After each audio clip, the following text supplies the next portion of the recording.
Ju përshëndes zonja dhe zotrinj, juftoj të na ndiqni, do të flasim për diçka shumë të dobishme, për punën kërkimore, për kujtesën historike. Më lejoni të prezantoj të ftuarën e sotme, është Briseida Lala, drejtore e studimeve në Institutin e Studimit të Krimeve dhe Pasojave të Krimeve Komuniste. Lala, mirë se vini. Faleminderit shumë për ftesën.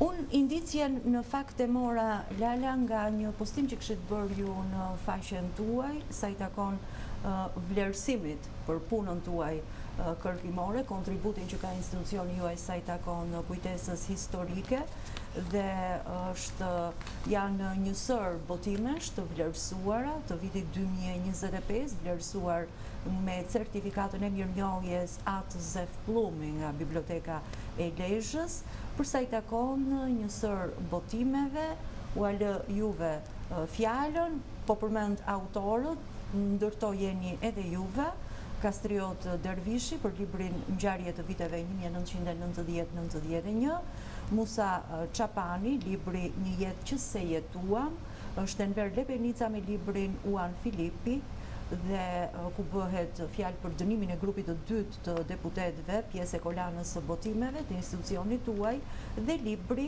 Historia e internimit në Shqipëri, Briseida Lala. Çfarë mund të themi për të vijuar më pas për të folur për gjëra të tjera? Në fakt ky është një vlerësim të cilën ne kemi mirë pritur në institut, dhe sigurisht që jemi shumë të gëzuar për këtë vlerësim që na është bërë. Është një konkurs i përvitshëm, le të themi, që zhvillohet në qytetin e Lezhës. Arsyeja sepse jemi kaq entuziastë është sepse edhe këto studimet, të cilat ndonjëherë janë larg vëmendjes së publikut, vlerësohen me një çmim të tillë, dhe gjithashtu edhe botimet memoaristike që japin një vlerë të shtuar gjithë pjesës së memorjes dhe të kujtesës historike në vendin tonë, për cilën kemi shumë nevojë.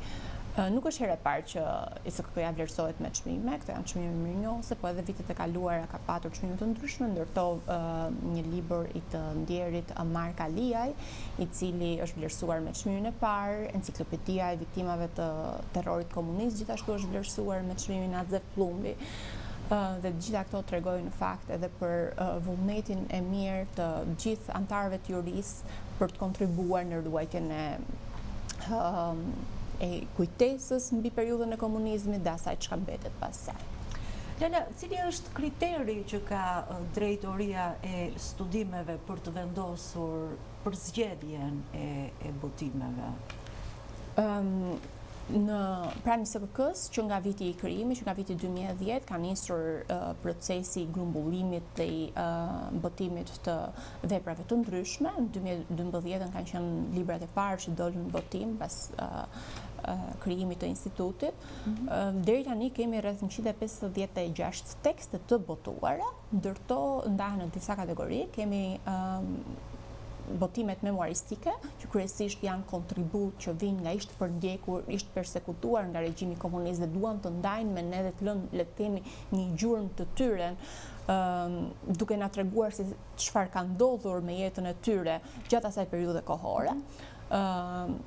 Janë studimet e mirëfillta që bëhen nga studiues të brendshëm në ISKK, pra nga stafi i ISKK-s, ndërto që ishte edhe libri që u përmendët mbi internimin, që ka qenë një pjesë e punës së përditshme që unë bëj, ka studiues dhe autor pra të jashtëm, edhe njerë, siç është zoti Kastriot Dervishi, i cili jep një kontribut shumë të madh në vazhdimsi. Prej dekadash. Prej vitesh në ISKK me këto botime. Kemi pastaj edhe revistën Memoria, që është një revistë shkencore ku botohen kryesisht kërkime shkencore të studiuesve të fushës, me artikuj, dhe kemi edhe një vëllim shumë të veçantë. Sa herë në vit botohet revista? Revista është e përjapshme, përmuajshme? Jo, ka 2 numra në vit, siç janë revistat shkencore, dhe botimi tjetër pastaj shumë i rëndësishëm edhe një herë për ne është vëllimi i zërave të kujtesës, që ka nisur që në vitin 2013-2014 që të botohet dhe vazhdon akoma sot e kësaj vite. Dhe zërat e kujtesës nuk janë gjë tjetër veç se transkriptimi i të gjitha intervistave që ne zhvillojmë me persona të cilët kanë vuajtur pasojat e regjimit pasojat dhe kanë vuajtur gjatë regjimit komunist në kampe internimi, në burgje të komunizmit, apo edhe qoftë edhe nga përndjekja e oficerëve të sigurimit të shtetit. Gjalla, ku i gjen publiku këto botime? Pra ka akses t'i gjejnë në çdo librari, apo si veproni me marketingun? Në të vërtetë, librat e ISKK-s janë libra që shpërndahen falas për publikun dhe gjithë personat e interesuar vinë vazhdimisht pranë zyrave të ISKK-s për t'i tërhequr ato. Çdo person, thjesht me një kartë ID-e, mund të vijë dhe të interesohet për botimet të ndryshme që ne kemi në vazhdimsi. Shpërndahen të gjithë librat në të gjitha bibliotekat e vendit, kështu që në të gjitha bibliotekat e vendit ka kopje të botimeve të ISKK-s, që janë fondi i tyre është i paprekshëm dhe i pacënueshëm në rastin kur shpërndahen librat. Do të shpërndahen në të gjithë muzet e vendit së fundmi. Gjithashtu ne mundohemi që të japim disa kopje të këtyre librave edhe bibliotekave të shkollave, kur ne jemi të pranishëm zakonisht për të bërë biseda me nxënësit. Dhe do doja të ndalesha gjërësisht, sepse ju shpeshherë ju kam parë të zhvilloni aktivitete nga më të ndryshme të sensibilizuese, informuese në institucionet arsimore. Cili është targeti ku e keni fokusuar më së shumti veprimtarin tuaj? Shkolla e mesme, universitetet, nëntëvjeçare? Ne, mbas një marrëveshje që kemi me Ministrinë e Arsimit, zhvillojmë biseda me nxënës të shkollave nëntëvjeçare, zakonisht klasa e 7, e 8, e 9, që janë disi më të rritur dhe mund ta kuptojnë edhe më mirë dhe mund ta perceptojnë më mirë atë për çka neve po i flasim. Në shkollat e mesme kemi gjithashtu edhe marrëveshje me universitetet ku mbajmë leksione të ndryshme lidhur me tema të ndryshme për të cilat të dyja palët janë të interesuar, duke qenë se edhe fokusi i universiteteve mund të jetë disi më i profilizuar sa në shkollat e mesme. Por po, jemi të pranishëm dhe mundohemi që të zhvillojmë sa më shumë aktivitete në bashkëpunim me Ministrinë, ZVA-t dhe shkollat përkatëse. Lala, keni seri dedikuar enkas për gjimnazistët apo për shkollat nëntëvjeçare, pra si e përshtasni përmbajtjen e librave që natyrisht nuk është shumë e lehtë për t'ju shpjeguar nxënësve të nëntëvjeçares qoftë krimin apo qoftë edhe pasojat e krimit komunist në Shqipëri? Në të vërtetë studimet është vërtet që nuk janë aq afër nxënësve. Sigurisht që ne kur flasim me ta për zgjedhim tema të cilat mund t'i përshtaten nivelit arsimor që ato kanë, dhe sigurisht mundohemi që të neglizhojmë ndoshta disa histori të cilat mund të jenë shumë të hidhura edhe për t'u perceptuar, por edhe për t'u përballur me dhimbjen që ato të i çojnë, kështu që mundohemi të neglizhojmë këto dhe të përshtatemi grup moshës me të cilën po flasim. Nuk kemi një seri të dedikuar për gjimnazet apo për shkollën nëntëvjeçare. Kemi zhvilluar një botim në fakt shumë interesant mbi jetën e zonjës Sabiha Kasimati. Ka që një bashkëpunim ka një libër shumë interesant i institutit që është me grafik, pra është me piktura, ku personazhet e librit janë peshq, edhe tregojnë pak a shumë historinë e shkencëtares. Ka qenë një bashkëpunim me Konrad Adenauer Stiftung. Kam qenë në promovimin e atij libri, shumë interesant. Është një libër shumë interesant, shumë i bukur për t'u parë dhe posaçërisht për fëmijë. Posaçërisht për fëmijë, dhe mundohemi që këtë libër ja kemi prezantuar nxënësve të klasave 6, 5 dhe sidomos edhe në klasa të vogla, ku ata me atë perceptimin e tyre mund të arrijnë ta kuptojnë më shumë historinë e saj, duke të çuar kështu edhe një nga pjesët e puzzle-it të gjithë historisë së periudhës së komunizmit dhe persekutimit të individëve të caktuar, përfshirë këtu edhe intelektualët e kohës. Si kundër përmenda, nuk kemi një botim të cilin ne e kemi të dedikuar për gjimnazet, por gjithashtu do të theksoja që zërat e kujtesës janë shumë të lehta për t'u lexuar, për t'u asimiluar nga gjimnazistët, dhe në projektet që ne kemi bërë me gjimnaze të ndryshme, ka qenë pikërisht këtu ku e kemi vënë fokusin, të lexonin zërat e kujtesës si burim i drejt për drejt i atyre çka personat që e kanë jetuar gjatë periudhës së komunizmit, pra kanë përjetuar vuajtjet, e kanë të i çuar. Feedbacku ka qenë shumë interesant nga nxënësit, madje vjet kemi bërë edhe një ekspozit bazuar në zërat e kujtesës, ekspozit të cilën e quajtëm me i vum të njëjtin titull, ku nxënësit e shkollës së mesme artistike Jan Kukuzelli në Durrës shprehën në Telajo histori që kishin lexuar pra nga zërat e kujtesës. Kështu që ky është ja kishin dalë që atë saktësinë akademike që përpiqeni ju të keni në librat tuaj ta shpalosni në kuptueshmëri artistike. Ata kanë bërë një punë fantastike.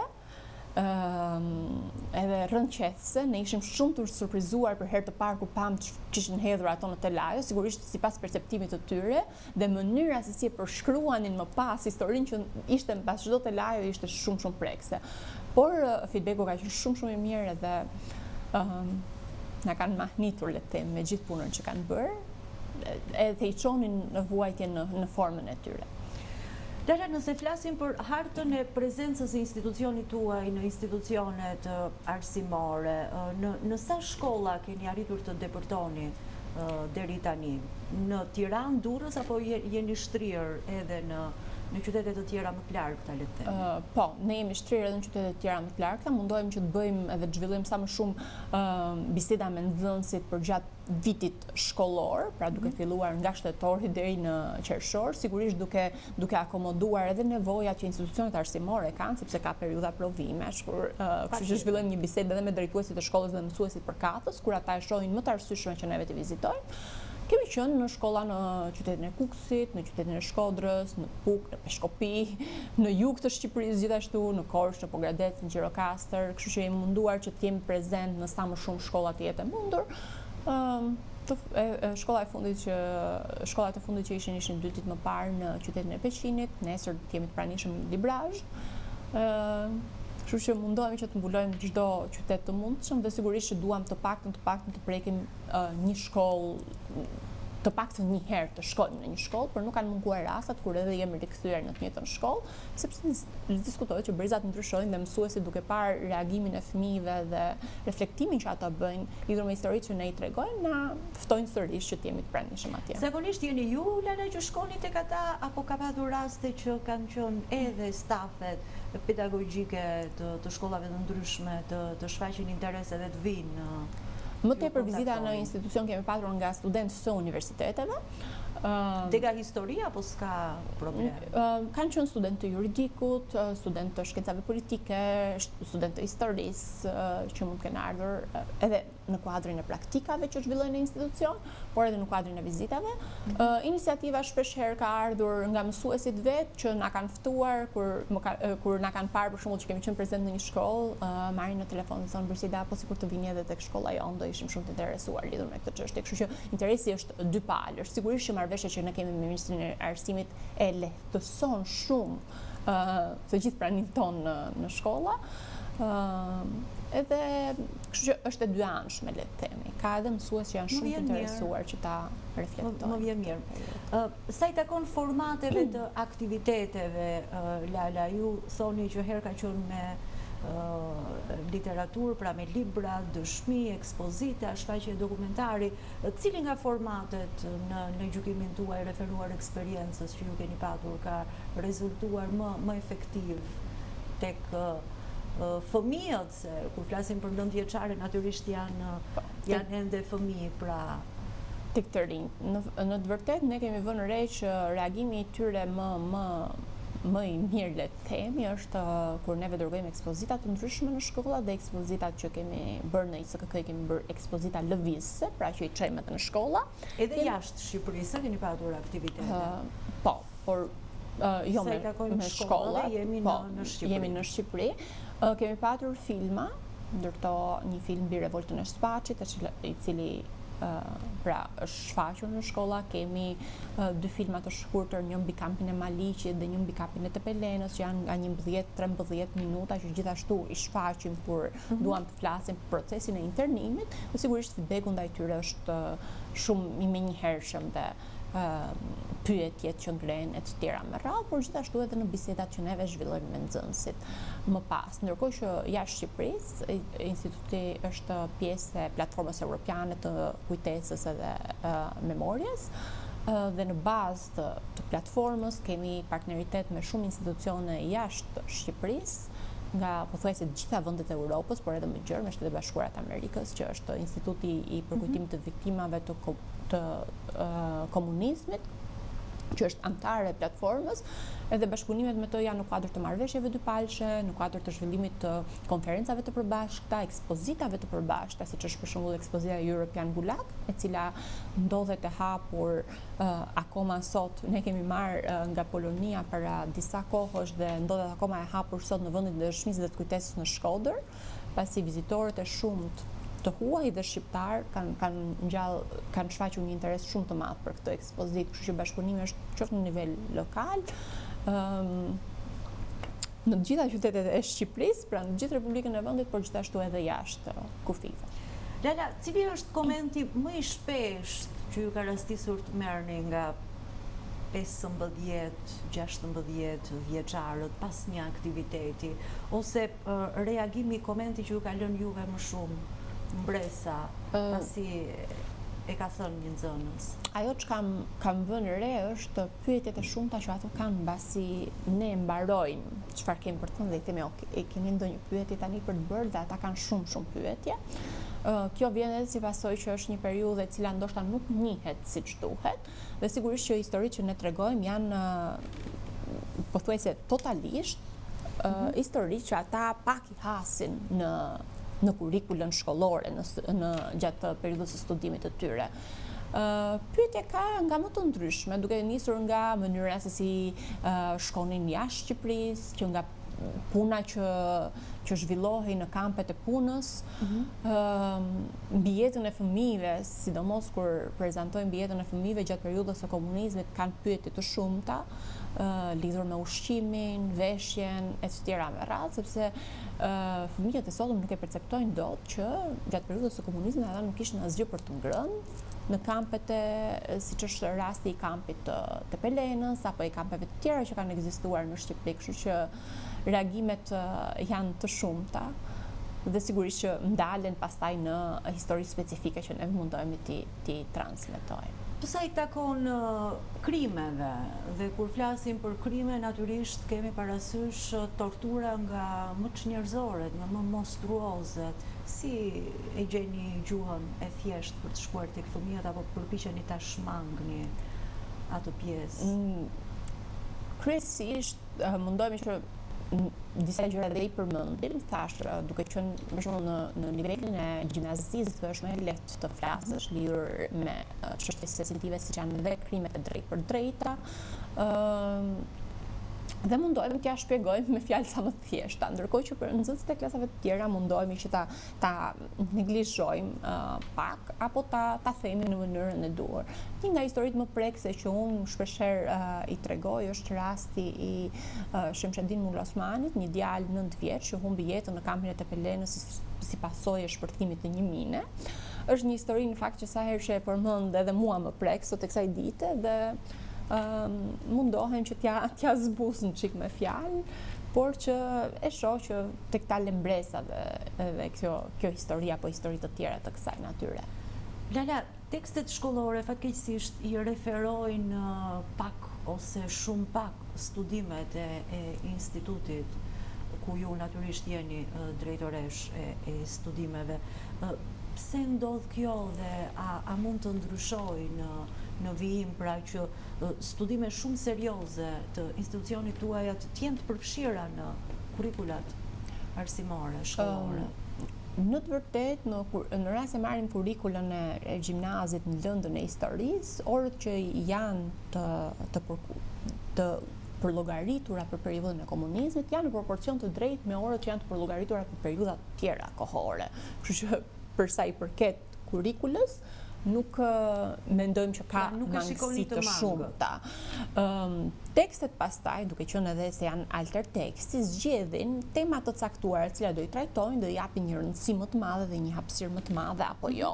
Sigurisht që mësuesit kanë bërë projekte të shumta që fokusohen në një aspekt të caktuar të komunizmit, si kundër unë e përmenda kemi patur mësues që na kanë kontaktuar për të na kërkuar materiale, për të na ftuar një orë mësimore që japin le të themi nxënësve të tyre, sidomos në klasën e 9 ku ato zhvillojnë historinë e Shqipërisë, dhe klasën e 11 japin le të themi edhe materiale plus për të studiuar. Sigurisht që duhet marrin parasysh që në për shkolla teksti që nxënësit duhet të asimilojnë në nivel gjimnazi nuk është kaq i gjerë sa për të përfshirë çdo lloj studimi që bëhet për atë periudhë, ndërkohë që kur ka projekte të veçanta, mësuesit i referohen.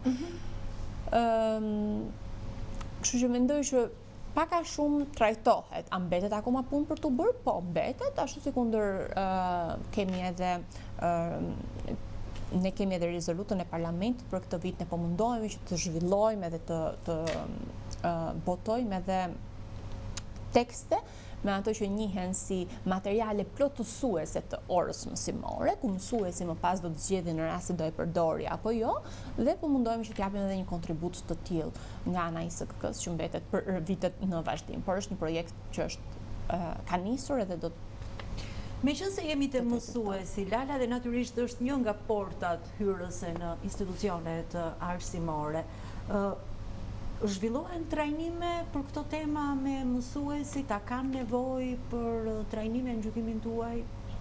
Ne kemi zhvilluar trajnime dhe takime me mësuesit për parë të nevojat e tyre, gjithashtu në plan kemi që të zhvillojmë edhe trajnime të tjera, sidomos me mësues të historisë apo edhe të shkencave sociale. Sigurisht që kanë nevojë për trajnim të vazhdueshëm, sidomos me metodat e dhënies së mësim mbi periudhën e komunizmit.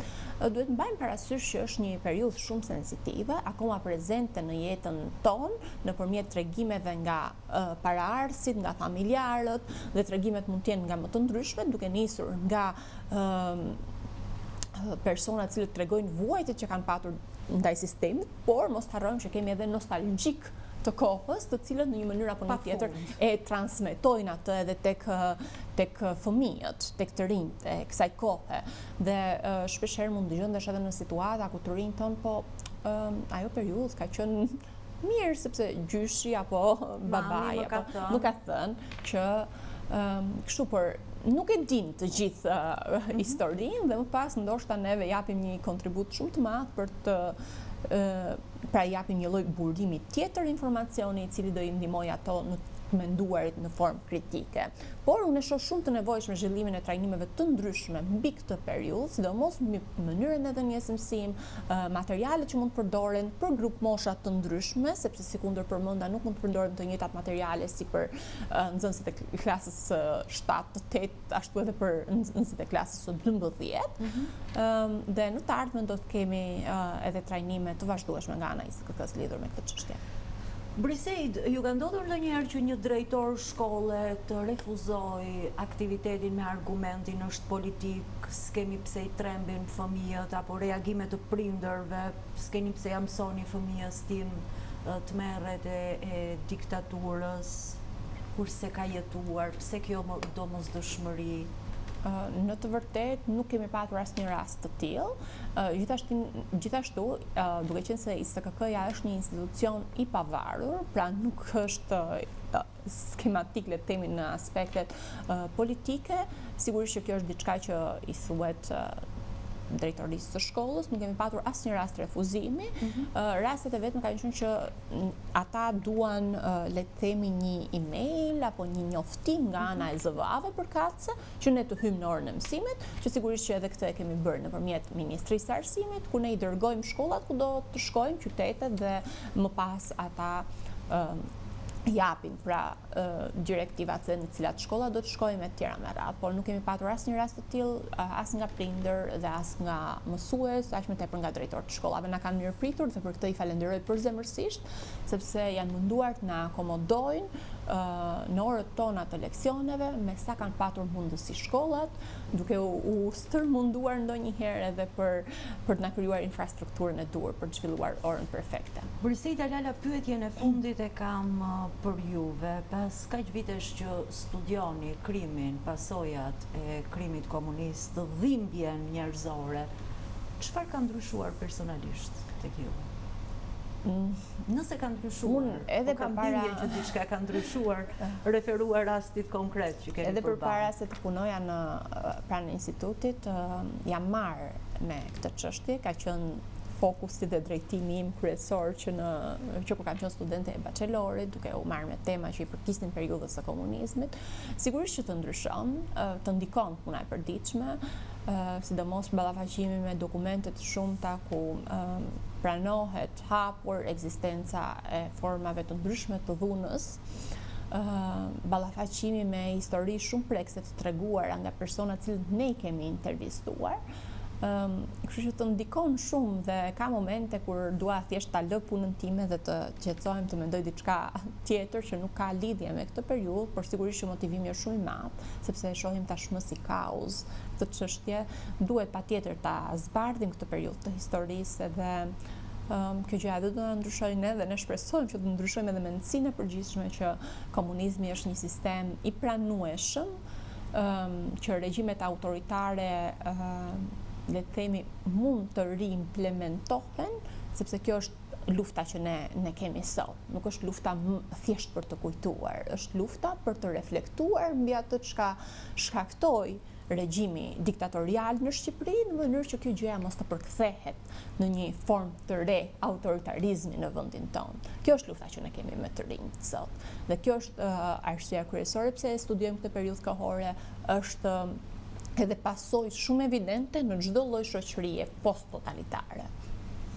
Brisida Lala, ju falenderoj shumë. Faleminderit ju për ftesën, ishte një kënaqësi shumë e madhe për mua. Nuk është asnjëherë e mjaftueshme, po sot fokusin e kishim tek aktivitetet shkollore, natyrisht puna juaj studimore për kujtesën historike nuk janë vetëm aktivitetet në shkolla, ne cituam edhe pak më parë. Faleminderit edhe një herë. Faleminderit juve. Falenderime edhe për ju, zonja dhe zotrinë Ndoqën.